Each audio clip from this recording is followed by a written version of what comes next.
नमस्कार, आप देख रहे हैं आपका अपना चैनल भिवानी हलचल और खबरों के संग में मैं हूं दृष्टि शर्मा। आइए सबसे पहले डालते हैं एक नजर आज की हेडलाइंस पर। मन की बात में प्रधानमंत्री ने जीएसटी के सकारात्मक प्रभाव की चर्चा। नौजवान सभा 3 नवंबर से करेगी शताब्दी समारोह की शुरुआत। कपास की सरकारी खरीद शुरू, क्वालिटी के हिसाब से कीमत तय। भारत को जानो प्रतियोगिता में वैश्य मॉडल स्कूल और जन सेवा स्कूल ने मारी बाजी। और अब खबरें विस्तार से।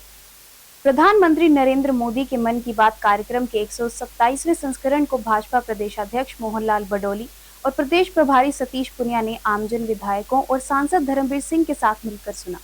कार्यक्रम में प्रधानमंत्री ने त्योहारों के मौके पर जीएसटी के सकारात्मक प्रभाव, भारतीय सेना के डॉग ट्रेनिंग प्रोग्राम और विभिन्न सामाजिक मुद्दों पर चर्चा की। उन्होंने सरदार वल्लभ भाई पटेल के योगदान को याद करते हुए बताया कि 31 अक्टूबर को देश भर में उन्हें श्रद्धांजलि दी जाएगी और 7 नवंबर को वंदे मातरम गीत के 150 वर्ष पूरे होने पर राष्ट्रीय स्तर पर उत्सव मनाया जाएगा।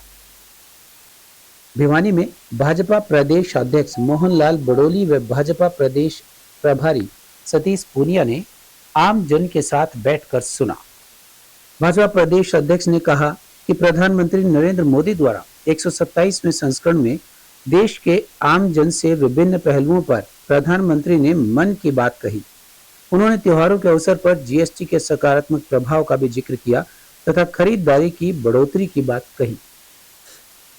वहीं सांसद धर्मवीर सिंह ने भी इस कार्यक्रम को सुना और प्रधानमंत्री मोदी द्वारा भारतीय सेना के बारे में चर्चा की गई तथा बताया गया कि किस प्रकार से भारतीय सेना ने आम जन के साथ घुल मिलकर रहने वाले कुत्तों को प्रशिक्षित कर उनसे 8 किलो आरडीएक्स सर्च करवाने में सफलता प्राप्त की।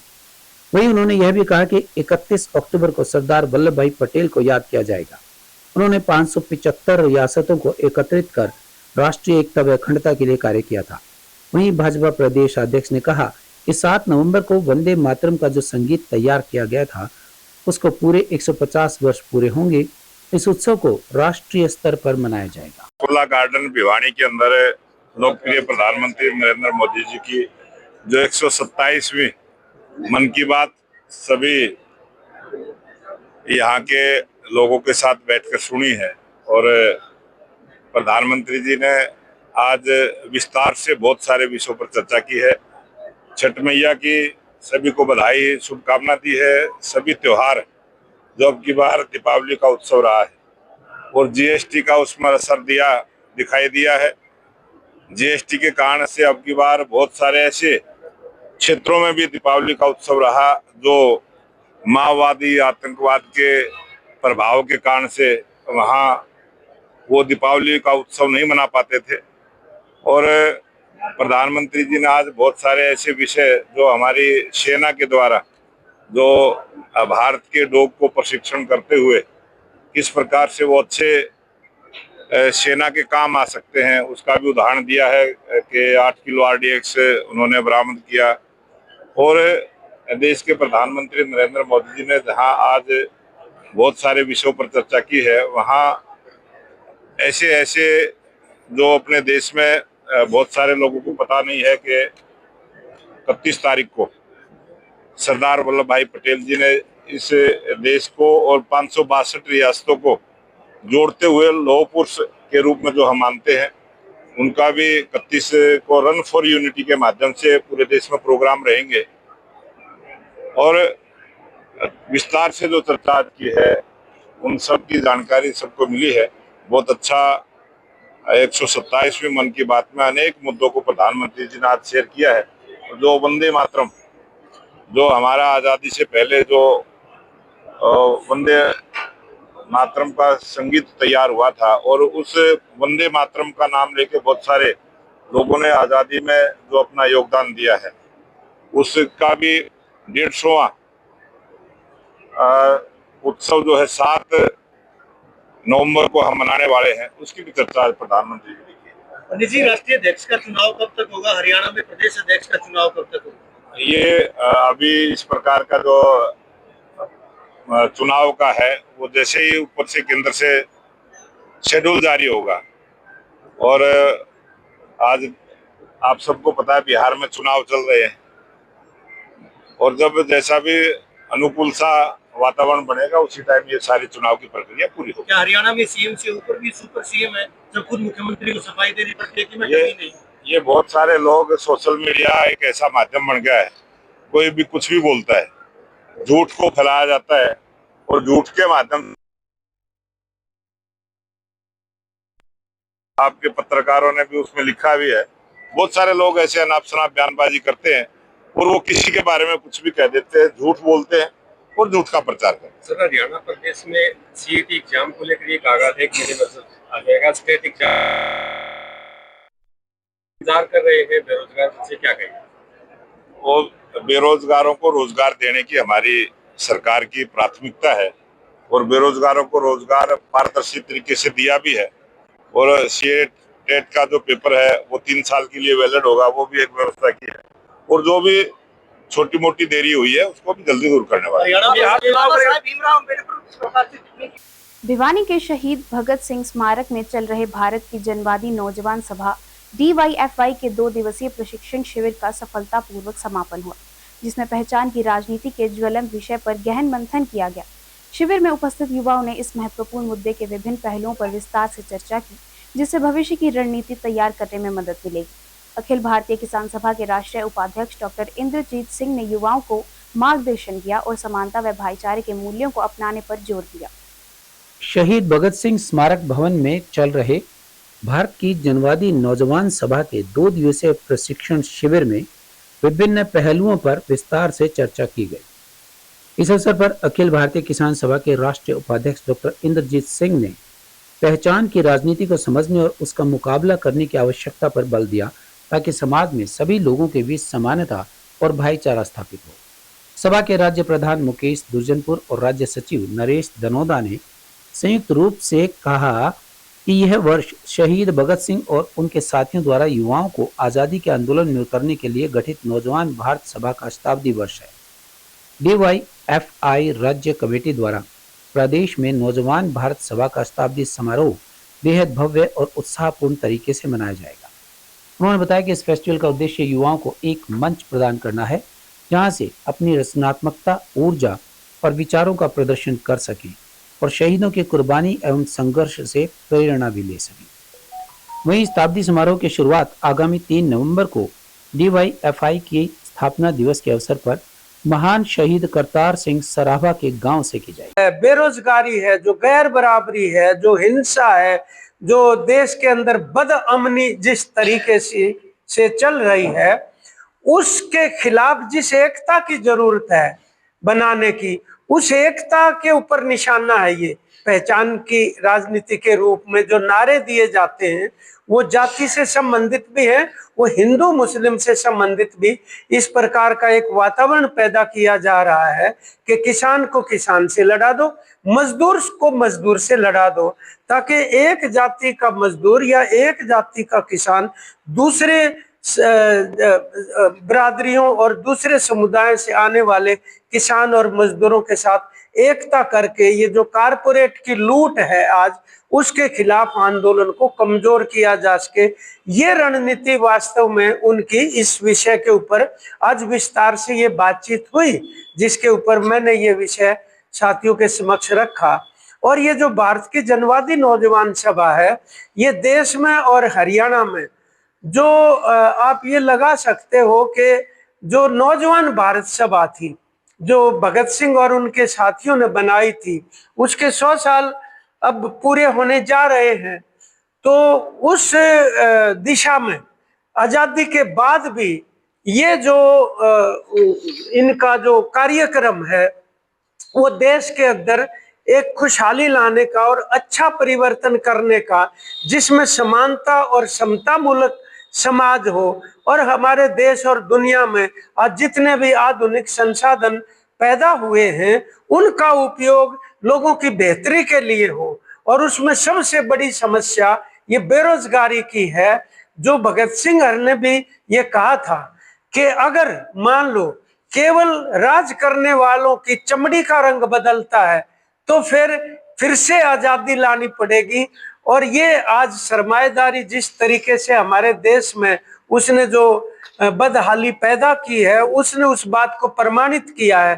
तो ये नौजवान कार्यकर्ता जो गांव-गांव में जाके उनके भाईचारा और सद्भाव पैदा करने के लिए काम कर रहे हैं, बेरोजगारी के खिलाफ नीति परिवर्तन की भी जो लड़ाई ये लड़ रहे हैं कि निजीकरण जब तक रहेगा तब तक जो है वो युवाओं का जो वो जीवन वो सुधर नहीं सकता। आज का ये अंतिम सेशन चल रहा है, 2 दिन का ये कार्यक्रम कार्यकर्ताओं के कौशल विकास के लिए ये आयोजित किया गया है।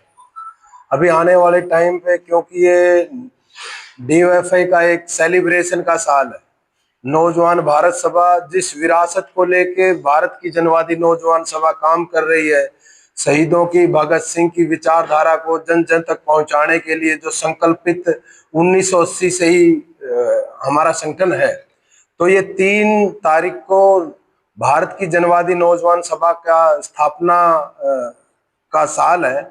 उसको शताब्दी वर्ष के रूप में, नौजवान भारत सभा की शताब्दी वर्ष के रूप में, वो सराभा जो गांव है, शहीद करतार सिंह सराभा के गांव में एक बड़ा आयोजन करने जा रही है, जिसमें पूरी राष्ट्रीय लेवल की टीम भी इसमें शामिल होगी। हरियाणा के भी 100 नौजवान उसमें शामिल होने की एक प्लानिंग जो है वो हमने बनाई है। और ये पूरा जो कार्यक्रम आने वाले टाइम पे, क्योंकि मार्च में ये 100 साल होने जा रहे हैं, मार्च 2026 में, तो मार्च में एक बड़ा कार्यक्रम एक यूथ फेस्टिवल के नाम से वो हिसार में हमने करने की एक प्लानिंग करी है। और अभी से लेके 3 तारीख से, ये मान लो हमारा 3 नवंबर से ये एक अभियान की शुरुआत वो होने जा रही है। और उसके बाद में हर दिन का जो कार्यक्रम है वो उस यूथ फेस्टिवल को समर्पित होगा, नौजवान भारत सभा के 100 साल पूरे होने को समर्पित होगा। अलग अलग जो शहीदों के यहाँ पे जो जन्म दिवस आएंगे, जो शहादत दिवस आएंगे, उनको जितने भी कार्यक्रम होंगे वो मेलों के रूप में होंगे और वो नौजवान भारत सभा के 100 साल को समर्पित होंगे। इसी अभियान के बीच में अलग अलग हमने योजना बनाई है। बिल्कुल उनके सपनों के खिलाफ आज काम किया जा रहा है, उनकी विचारधारा के खिलाफ काम किया जा रहा है। मतलब ऐसा सपना भगत सिंह और ने, अम्बेडकर और ने कभी नहीं देखा था कि किस तरीके से इस बेरोजगारी के चलते हरियाणा का जो युवा है डंकी के रास्ते बाहर फॉरेन में काम करने के लिए जाता है, और ऐसे पंजाब के एयरपोर्ट के ऊपर जो है ट्रक के कहने से ना फेंक के चले जाते हैं। इस प्रकार का भारत वो कभी नहीं बनाना चाहते थे, इस प्रकार का देश वो कभी नहीं बनाना चाहते थे। आज जो चुनौती है युवाओं के सामने, जो बेरोजगारी की, मतलब उस बेरोजगारी का हल करने की बजाय एक साजिश के तहत युवाओं को नशे की तरफ धकेलने की कोशिश की जा रही है, अपराध की तरफ धकेलने की कोशिश की जा रही है। इस चुनौती के बाद भी भारत की जनवादी नौजवान सभा का ये समझना है कि हमने इस बार जिस प्रकार से अभी जो बाढ़ आई, बाढ़ के कारण पंजाब, पूरा का पूरा पंजाब और ये हरियाणा का जो इलाका है, हरियाणा के कुछ गांव, मतलब किस प्रकार से बाढ़ की गिरफ्त में आने के बाद उनके मकान टूट चुके हैं, फसलें बर्बाद हो चुकी हैं, पशु भी मर चुके हैं। इस प्रकार की हालात में हमारा संगठन भारत की जनवादी नौजवान सभा ने हरियाणा के तमाम लोगों से पैसा इकट्ठा करके, अनाज इकट्ठा करके पंजाब के कुछ इलाकों में भी पहुंचाया जहां बाढ़ की गिरफ्त में थे, और हरियाणा के कुछ इलाकों में भी पहुंचाया। लेकिन आज जिस प्रकार से RSS जो अपना 100 साल मना रही है, उसके 100 साल पूरे होने को है, वो 100 साल जो मना रही है, उस मौके के ऊपर वो कहीं भी जनता के साथ खड़ी हुई नहीं दिखाई दे रही इस संकट के दौरान। तो ये अनाज मंडी में शुक्रवार शाम से कपास की सरकारी खरीद शुरू हो गई है। केंद्र से पहुंची वरिष्ठ IAS अधिकारी ने विधिवत रूप से खरीद की शुरुआत की। पहले दिन करीब 20 क्विंटल कपास की खरीद हुई। अब कपास की खरीद जारी है। मंडी में फिलहाल अच्छी क्वालिटी की कपास के दाम 8,000 रुपए से अधिक चल रहे हैं, जबकि हल्की क्वालिटी की कपास 6 से 7,500 रुपए तक बिक रही है। मार्केट कमेटी सचिव ने बताया कि किसानों की सुविधा के लिए सभी तैयारियां पूरी कर ली गई हैं। उन्होंने बताया कि इस बार बारिश के कारण कपास की गुणवत्ता पर थोड़ा असर जरूर पड़ा है, लेकिन क्वालिटी के हिसाब से किसानों को उचित भाव मिल रहा है। अनाज मंडी में कपास की सरकारी खरीद शुरू हो गई है। अच्छी क्वालिटी की कपास का भाव 8,000 रुपए से ज्यादा तथा हल्की क्वालिटी की कपास को 6,000 से 7,500 रुपए के भाव में लिया जा रहा है।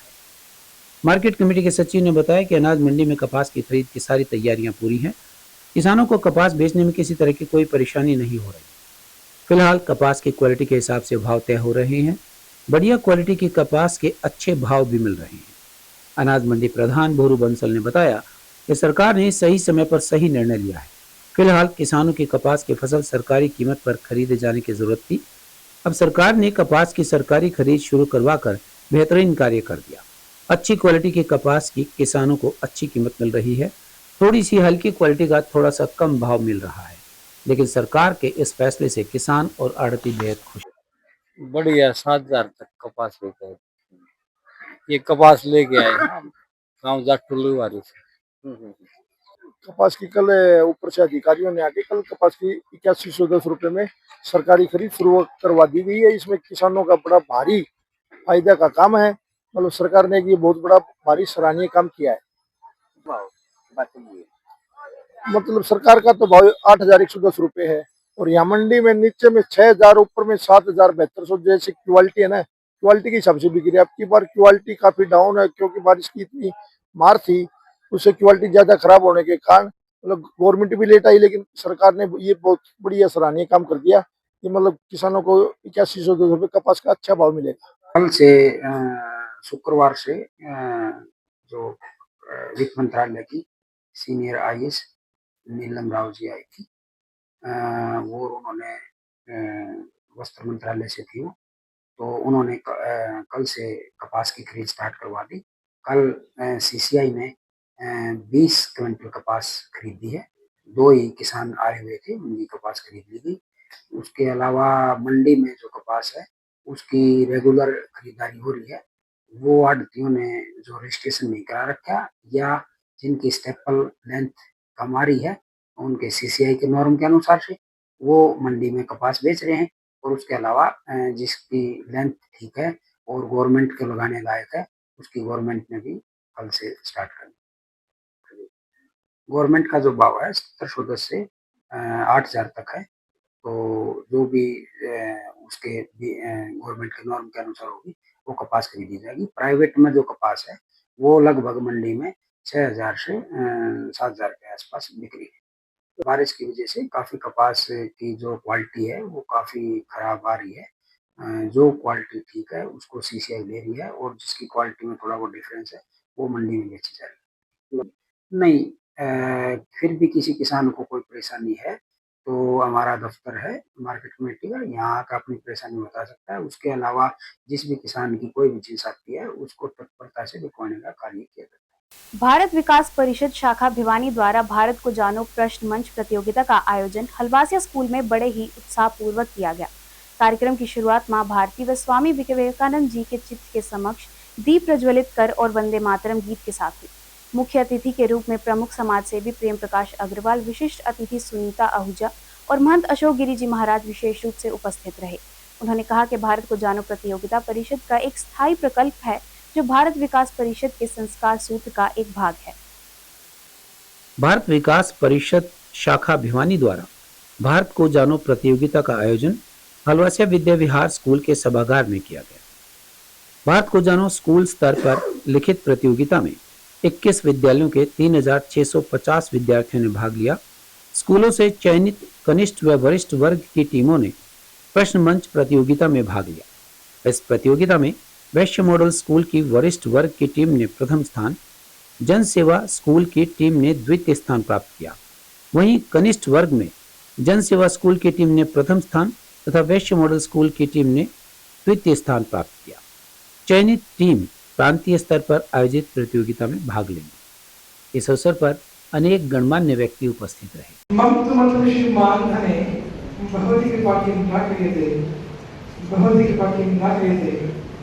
मथुरा, मंगला, कैलानी,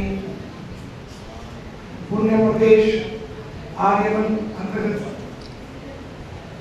भारत भूलोके तत्र भिवानी जनपदे स्थापित हलवासिया विद्या विहार की इस पावन प्रांगण में आप सब विराजमान मां सरस्वती को मैं नमन करता हूँ। यथा योग्य आप में गति मति गुण धर्म धैर्य धारणा देव शक्ति अपनी परंपराओं के संभाल या इस विद्या विहार में मां शारदा के अनगिनत सार्थक और सार्थक परंपरा को हृदय से नमन। एक नमन आपकी तरफ से हमारी इस मूल्य परंपरा को, हिंदुत्व परंपरा को, राष्ट्रीय परंपरा, सनातन परंपरा, वैदिक परंपरा को अखंड ब्रह्मांड विश्व में अगर बढ़ाया तो स्वामी विवेकानंद जी को भी हम नमन करते हैं।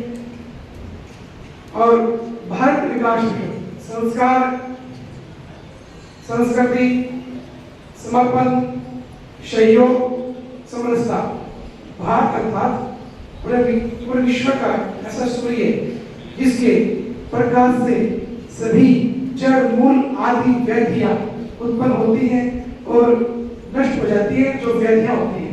एक भारत ऐसी परंपरा के आप सब संभाग हैं और उसी परंपरा में हम आज यहाँ भारत विकास परिषद के अंतर्गत कार्यक्रम भारत को जा रहे हैं। और अब चलते चलते कर्नाटक पुलिस का विशेष जांच दल इस नतीजे पर पहुंचा है कि राज्य के अलाद विधानसभा क्षेत्र में 2023 के चुनाव से पहले नियोजित ढंग से मतदाताओं के नाम कटवाए गए। ऐसा ऑनलाइन माध्यम से हुआ। एसआईटी इस निष्कर्ष पर है कि कुलबर्गी स्थित जिस कॉल सेंटर की सेवा इसके लिए ली गई है, उसे मतदाता के नाम को काटने की हर अर्जी के लिए 80,000 रुपए दिए गए। दिसंबर 2022 से फरवरी 2023 के बीच ऐसी कुल 6,018 अर्जियां दी गई। इस तरह कुल लगभग 4.80 लाख रुपए का भुगतान किया गया। संदेह है कि यह रकम 2023 में अलाद सीट पर पराजित हुए भाजपा उम्मीदवार सुभाष गुट्टेदार की तरफ से दी गई। कर्नाटक पुलिस ने पिछले हफ्ते गुट्टेदार के घर पर छापा मारा था। बहरहाल सिर्फ 24 ऐसे वास्तविक मतदाताओं की पुष्टि हुई है जिनके नाम इस प्रयास के कारण मतदाता सूची से हटे। बाकी मतदाता पहले ही उस क्षेत्र से जा चुके थे, यानी उनका नाम काटना जायज ही था। मगर 24 मतदाताओं के नाम कटना भी बड़ा मुद्दा है। इसे पुष्टि होती है कि इस तरह के सुनियोजित प्रयास हुए और ऐसा ऑनलाइन माध्यम से तीसरे पक्ष की तरफ से किया गया। यही इल्जाम कांग्रेस नेता राहुल गांधी ने लगाया था। उनके आरोपों के बाद निर्वाचन आयोग ने यह अनिवार्य कर दिया है कि किसी मतदाता का नाम काटने की अर्जी सिर्फ आधार से जुड़े मोबाइल फोन नंबर से ही की जा सकेगी। इस तरह उम्मीद जगी है कि भविष्य में इस तरह की वोट चोरी को रोका जा सकेगा। परंतु जैसा कि बाद में राहुल गांधी ने कहा था, पहले हुए वोट चोरी की सच्चाई सामने आनी चाहिए। यह दुर्भाग्यपूर्ण है कि इसके लिए निर्वाचन आयोग ने पर्याप्त सक्रियता नहीं दिखाई। उससे उपेक्षित है कि कर्नाटक एसआईटी जांच में पूरा सहयोग करे और इस प्रकरण को इसके अंजाम तक पहुंचाए। भारत की चुनाव प्रक्रिया पर पहले से कई सवाल हैं। वोट चोरी के आरोप से उसमें एक और संगीन पहलू जुड़ा। संदेह ये कि सायों के तुरंत नहीं हटे तो उससे गंभीर नतीजे हो सकते हैं। और अब जाने से पहले एक नजर आज की हेडलाइंस पर। मन की बात में प्रधानमंत्री ने जीएसटी के सकारात्मक प्रभाव की चर्चा। नौजवान सभा 3 नवंबर से करेगी शताब्दी समारोह की शुरुआत। कपास की सरकारी खरीद शुरू, क्वालिटी के हिसाब से कीमत तय। भारत को जानो प्रतियोगिता में वैश्य मॉडल स्कूल और जन सेवा स्कूल ने मारी बाजी। अब मुझे दीजिए इजाजत और देखते रहिए आपका अपना चैनल भिवानी हलचल।